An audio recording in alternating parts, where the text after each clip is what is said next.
Hello guys, a very warm good morning to all of you. This channel is for CBSE, ICSE board, JAC board and other remaining board. Guys, आज हम लोग जो है spoken English and grammar में जो है preposition के बारे में पढ़ने वाले हैं। तो वीडियो के एंड तक बने रहिएगा। अगर आप चैनल में नए हैं तो सब्सक्राइब, लाइक, शेयर और कमेंट करना ना भूलें दोस्तों। चलते हैं दोस्तों, आज हम लोग प्रीपोजिशन चालू करते हैं, सीधा कम टू द पॉइंट। देखिए दोस्तों, टॉपिक है आज प्रीपोजिशन, जिसको हिंदी बोला जाता है संबंध बोधक। दोस्तों, ये जो टॉपिक है, आपको कोई भी कॉम्पिटिटिव एग्जाम हो या आपको स्कूल में पढ़ रहे हैं, कॉलेज में पढ़ रहे हैं, ये टॉपिक बहुत ही क्रूशियल टॉपिक होता है। यहां से क्वेश्चन बनता है, तो आप लोग ध्यान से देखिएगा दोस्तों। प्रीपोजिशन क्या होता है, इसे हिंदी में बोला जाता है संबंध बोधक। संबंध बोधक बोलते हैं। देखिए डिफिनेशन क्या बोलता है, वह शब्द जो किसी नॉन या प्रनॉन के पहले प्रयोग होकर, वैसा आपका शब्द है, वैसा वर्ड जो किसी नॉन या प्रनॉन के पहले प्रयोग होता है। तो देखिए दोस्तों, यहाँ पे क्या, ये इंडिया आपका नॉन है, कदमा भी नॉन है, तो इसके पहले प्रयोग होकर, मतलब इसके पहले नॉन या प्रनॉन के पहले प्रयोग होगा और क्या करेगा, उस नॉन या प्रनॉन का अन्य शब्दों के साथ संबंध बताता है, रिलेशन बतलाता है।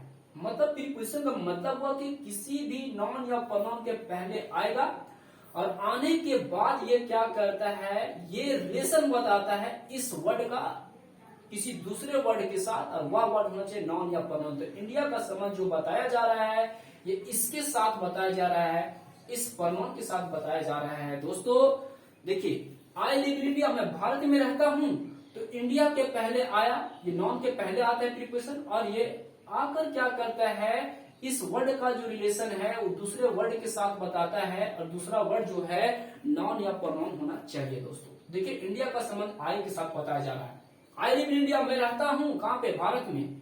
मैं अगर हटा दिया जाए तो मैं रहता भारत, अच्छा नहीं लग रहा है, मैं रहता भारत अच्छा नहीं लग रहा है। तो ये वर्ड क्या कर रहा है, आके यहाँ पे एक चैन का काम कर रहा है, जोड़ने का काम कर रहा है। तो यहाँ पे आने के बाद इस वर्ड का जो रिलेशन इसके साथ बता रहा है।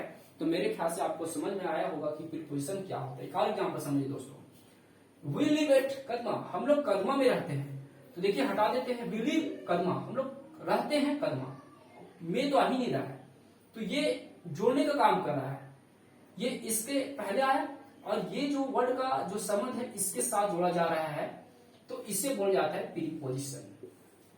अब गाइस हम लोग देखेंगे कि प्रीपोजिशन जो होती है, इसमें से इनका प्रयोग कहां पे होता है, एट का प्रयोग कहां होता है, a lot of prepositions. So we that read one by one, हम लोग एक एक करके पढ़ते हैं। तो सबसे पहले यूजेस हम लोग सीखते हैं, दैट इज कॉल्ड एट का। एट का हिंदी होता है पर, में, को, लेकिन इसका यूजेस सीखते हैं कि प्रयोग कहां पे होता है। दोस्तों एट का प्रयोग कहां पे होता है, at is preposition, but where do we use. तो just I am telling example, after that you have to understand. Now for example, इसका यूजेस जो होती है, सबसे पहला, it is used for small places, छोटे स्थानों के लिए, छोटे जगह के पहले इसका प्रयोग किया जाता है। It is use for small places, छोटे जगहों के लिए इसका प्रयोग किया जाता है, छोटे स्थान से पहले। इसका प्रयोग जो होता है स्मॉल जो प्लेस होती है के पहले किया जाता है। दोस्तों स्मॉल जगह के पहले किया जाता है। जैसे एग्जाम्पल्स, इसका प्रयोग स्मॉल प्लेसेस के पहले किया जाता है। It is used before small places. Example से समझते हैं दोस्तों। जैसे फॉर एग्जाम्पल हम लोग बोलते हैं, हम लोग जो है हजारीबाग में रहते हैं। Hazaribagh is simple city for Jharkhand, एक छोटा शहर है।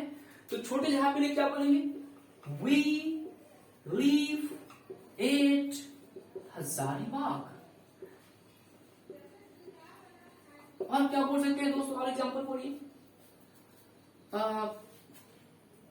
जैसे बोल सकते हैं आप लोग जो है आप लोग आप लोग जो है यू आर गोइंग टू, आप लोग जो है going, you are going to, you are going to market, आप मार्केट जा रहे हैं। कौन सा मार्केट? 8, मान लेते हैं आपका दुमका। आप लोग जो है you are going to market 8 Dumka, मतलब आप बाजार जा रहे हैं, लेकिन कहां पे? 8 दुमका में, जो दुमका में पड़ता है वहां पे आप जा रहे हैं। तो यहाँ पे जो दुमका क्या है, छोटा स्मॉल प्लेसेस है, छोटा आपका जगह है, रांची के में गिनती आता है, स्मॉल प्लेसेस में आता है। तो जहां पे जो छोटा प्लेस होती है, तो छोटे जगहों के लिए हम लोग जो है यूज करते हैं, दैट इज कॉल्ड 8 का प्रयोग। जैसे आप बोल सकते हैं मैं घर में रहता हूं, आई लिव एट होम, मैं घर में रहता हूं। छोटे जगहों के लिए जो है वहां पे 8 का प्रयोग किया जाता है। I hope have you understood, क्या आप समझ चुके हैं? तो समझ में आया है तो दोस्तों अपने दोस्तों के साथ इसे शेयर करें। इसके बाद देखते हैं दोस्तों इन का प्रयोग। इन का प्रयोग कहां पे करते हैं, आप इस स्क्रीनशॉट ले लीजिएगा। इसके बाद हम लोग देखते हैं इन का प्रयोग कहां पे करते हैं, where do we use in. Second आपका प्रीपोजिशन है। देखिए एग्जाम्पल से समझते हैं। सबसे पहले जानते हैं सेकेंड आपका चल रहा है इन का प्रयोग। यूजेस ऑफ इन कहां पे करेंगे, just it is the opposite of 8, it is the opposite of 8। इसका प्रयोग जो होता है बड़े स्थानों के लिए आता है। इसका प्रयोग बड़े स्थानों के लिए, it is used for big places, बड़े स्थानों के लिए किया जाता है दोस्तों, स्थानों के लिए किया जाता है। It is used for big places. Example से समझते हैं। Now we understand with the help of example. Example, for examples, हम लोग ऑस्ट्रेलिया जा रहे हैं, हम लोग ऑस्ट्रेलिया जा रहे हैं, कैसे लिखेगा, we are going to Australia. तो यहां पे देखिए we are going to Australia बोल सकते हैं, या इसी को थोड़ा चेंज कर देते हैं, वी लीव, ये सेंटेंस को थोड़ा इरेज करते हैं। यहां गोइंग के अनुसार लग गया आपका प्रीपोजिशन टू। यहां पे समझते हैं वी लिव इन ऑस्ट्रेलिया, हम लोग जो ऑस्ट्रेलिया में रहते हैं, कहां पे रहते हैं, वी लिव इन ऑस्ट्रेलिया, हम लोग ऑस्ट्रेलिया में रहते हैं। आप लोग जो है पाकिस्तान में जा चुके हैं, आप पाकिस्तान जा चुके हैं, कैसे बनाओगे, आप पाकिस्तान जा चुके हैं, you have gone, you have gone, you have gone in Pakistan, आप पाकिस्तान में जा चुके हैं। इसी तरह एग्जाम्पल आप दे सकते हैं। हम लोग जो है हम लोग भारत जो है मैच खेलने वाला है, जो मानते हैं कि आप लोग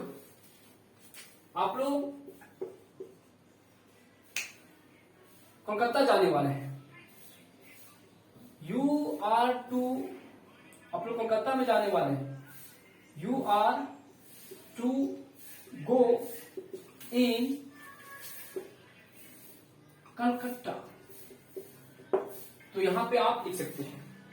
तो आई होप मेरे ख्याल से इनका प्रयोग समझ में आया होगा। तो इनका प्रयोग होता है बड़े प्लेसेस के लिए, जो बड़ा जगह होता है उसके पहले इनका प्रयोग करते हैं। एक और ले लेते हैं दोस्तों, दैट इज कॉल्ड बिटवीन। ये प्रीपोजिशन में पहला आपको समझ में आया, दूसरा समझ में आया। अब जो तीसरा डिस्कस कर लेते हैं बिटवीन का प्रयोग। बिटवीन का प्रयोग कहां पे करेंगे,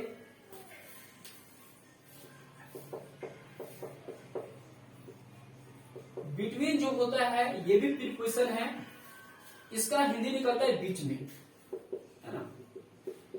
इसका प्रयोग जो होता है दोस्तों दो व्यक्तियों या वस्तुओं के लिए किया जाता है। It is used for two things या पर्सन्स। इसका प्रयोग जो है,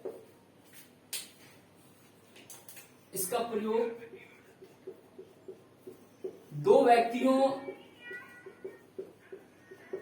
या वस्तुओं के लिए किया जाता है दोस्तों, वस्तुओं के लिए किया जाता है। एग्जाम्पल से समझते हैं, जैसे मिठाई जो है वो राम और श्याम के बीच में जो है बांटा जाना चाहिए, जो बांटा गया। Sweet distributed between Ram and Shyam, मतलब स्वीट जो मिठाई जो बांटा गया राम और श्याम के बीच बांटा गया। या आप बोल सकते हैं कि आपका जो रिलेशन जो है धोनी और सहवाग के साथ अच्छा है। और एग्जाम्पल ले सकते हैं दोस्तों कि जहां पे दो व्यक्ति आए, दो व्यक्तियों के बीच में कोई भी काम करना रहे तो वहां पे बिटवीन का यूज करते हैं। और ध्यान दीजिएगा गाइस, बहुत इंपॉर्टेंट पॉइंट कि बिटवीन के बाद जो होता है वो हमेशा एंड कंजक्शन का प्रयोग किया जाता है। आफ्टर बिटवीन मतलब बिटवीन के बाद एंड आप लोग नाम सुने होंगे, कंजक्शन का प्रयोग किया जाता है। हमेशा ये दिमाग में रखिएगा, बिटवीन के बाद एंड आपका प्रयोग किया जाता है दोस्तों। जैसे यहाँ पे देखिए बिटवीन है तो बिटवीन के बाद एंड आया, ए एंड डी। आपको एग्जाम में ओ आर या दूसरा प्रीपोजिशन दिया रहेगा, एक्रॉस दिया रहेगा, तो वहां पे आप गलत कर दीजिएगा, एंड का प्रयोग होता है दोस्तों। तो इस तरह का वीडियो दोस्तों आप लोग को हमेशा के लिए अपलोड होती रहेगी। अगर आपको समझ में आया है तो अपने दोस्तों के साथ इसे शेयर, सब्सक्राइब, कमेंट करना ना भूलें दोस्तों। कल भी हम लोग पढ़ेंगे नेक्स्ट प्रीपोजिशन और कुछ हम लोग देखेंगे, एग्जाम्पल से समझेंगे अच्छी तरीके से। तो ठीक है दोस्तों, इस चैनल से जुड़े रहने के लिए हृदयपूर्वक धन्यवाद।